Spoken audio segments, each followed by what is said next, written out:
Hi, my name is Vineet Taneja from Delhi. My question is for Mr. Sibal. You spoke about compassion and capitalism perhaps being not really tenable together, but a point to be considered. I wonder if you're aware that there is a movement emerging of late called the conscious capitalism movement. And it talks about the tenets of higher purpose, stakeholder alignment, conscious culture, and conscious leadership. And I personally feel that that movement has a lot to do with our ancient traditional wisdom practices and is rooted in them. And although it's emerging in the US, I believe we have an opportunity in India to be able to embrace something like that.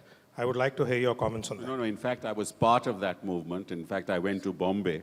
There was a huge, all those people, leaders in the US for conscious capitalism came to me, and I entirely support that. But, this is like, it's like managing science and spirituality. It's difficult to do that. Conscious capitalism is a great thing, but conscience and capitalism are also very difficult to manage, between the two, just as science and spirituality. That's the way forward, but the frailty of human beings and the human mind is such that sometimes you can't bring about the kind of equities you want with the hope that people are going to embrace conscious capitalism as a form of life. I doubt it very much. Dr. Cable, can capitalists self-regulate? In many ways, it can self-regulate, and there are great dangers when government tries to control every aspect of business. In fact, I'm simultaneously in my own government trying to achieve quite a difficult balance, because there are clearly some areas of activities where government regulation is necessary. I've just mentioned the banking system. There is clearly a necessity to have basic regulation to protect the environment, the consumer, and workers.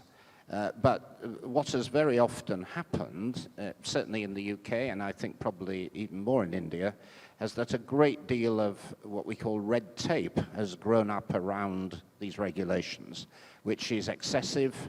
And what I'm trying to do with my colleagues is we've got a list of 22,000 government regulations that have accumulated over recent years, and we're working through the list and asking business, is this a problem? And if the regulators can't make a good case for that regulation, we get rid of it.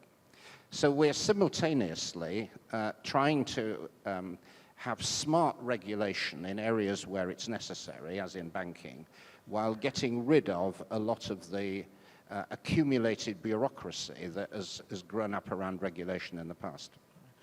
Ladies and gentlemen, this conclave is being webcast live on the web as well at www.indiatodayconclave.com. We're getting a lot of questions from the web.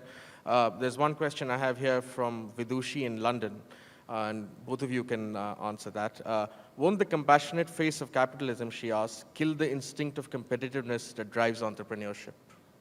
Well, that's the tension I was talking about. Well, here's the tension being reflected in that question. I mean, if you really look at capitalism and the growth of capitalism and the way that it went forward, you look at the colonial era. That was capitalism, a different form of capitalism. Where was the compassion? Where was the consciousness? Look at 21st century capitalism as practiced. Remember this.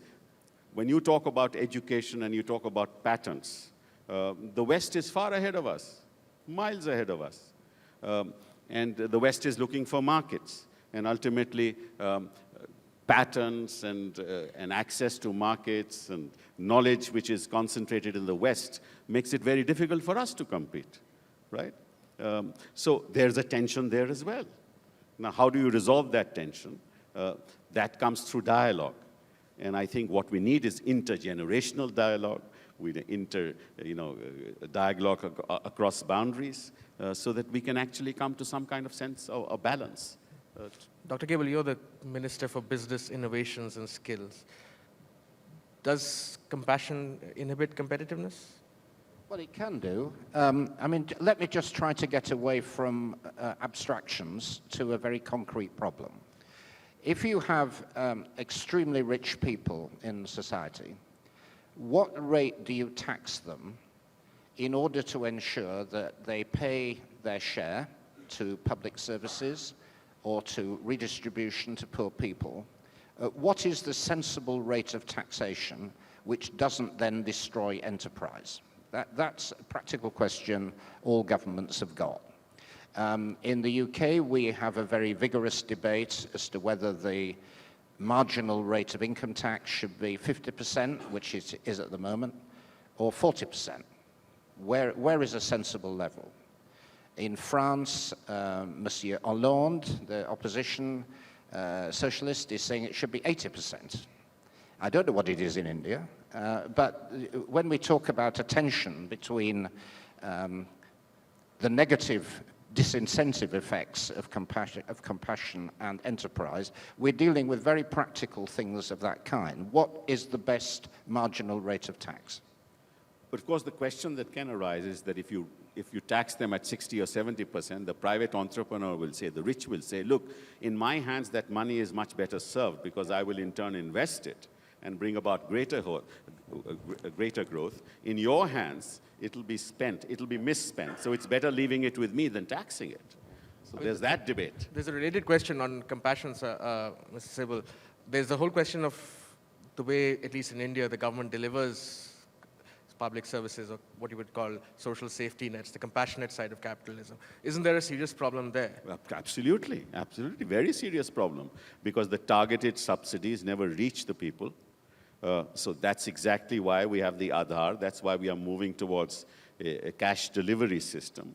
And so what you need to do is bring systems of transparency, put them in place, don't regulate or over-regulate, but ensure that the transparency systems actually allow people to self-regulate. And in the event there is an aberration there, then you intervene. But that, of course, requires us to understand what business needs, what business to understand what government needs. That kind of dialogue, in-depth dialogue, has not happened and should happen. But do you think corruption, which is a big issue now, dents the image of both capitalism? You know, people talk about crony capitalism, and of compassion, because people talk about money being looted? And both sides get dented when... It's a big issue. It's a big issue, and we need to address it. I mean, the other day, I went to the net and looked at 19th century UK and the US. And when I read through what I read, it is exactly similar to what's happening here today. So we are moving, there's a transition taking place in India. And I'm glad that we are addressing these problems, and I'm glad that these issues have come to light. Any further questions from the audience? Yes, at the back. Can you get the mic at the back?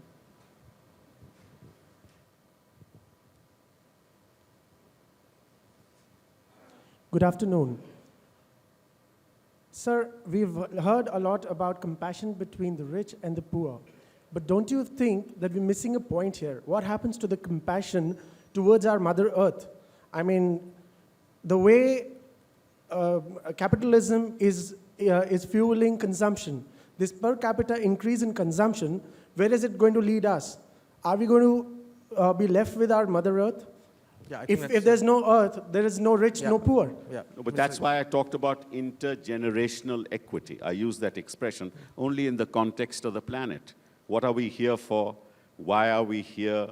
What are you going to leave behind? These are questions that capitalism must answer, because that's the future of capitalism depends on the answers to those questions. Dr. Cable, the resources debate. Yeah. Well, sustainable development has got to involve growth if you're in a poor country. I mean, it seems self-evident that if you've got very large numbers of people who are extremely poor, then they're going to have to consume more, of course, more food, more calories, and it's absolutely legitimate that if people are in a bicycle culture, that they will want to have a moped or a car. What is wrong with that? That's not immoral, and it can be made sustainable if you have sensible policies which capture the environmental costs. And I think most countries are now have got that message. John Elliott, I think, last question.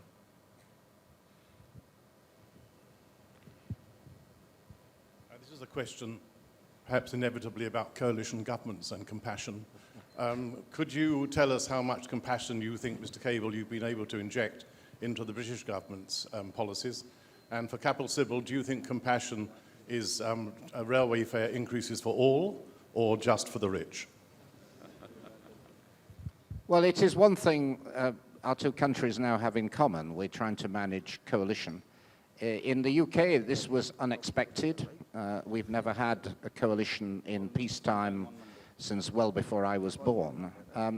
I hate the phrase that I'm personally trying to inject compassion. That sounds very pious and self-righteous, and I don't like that language.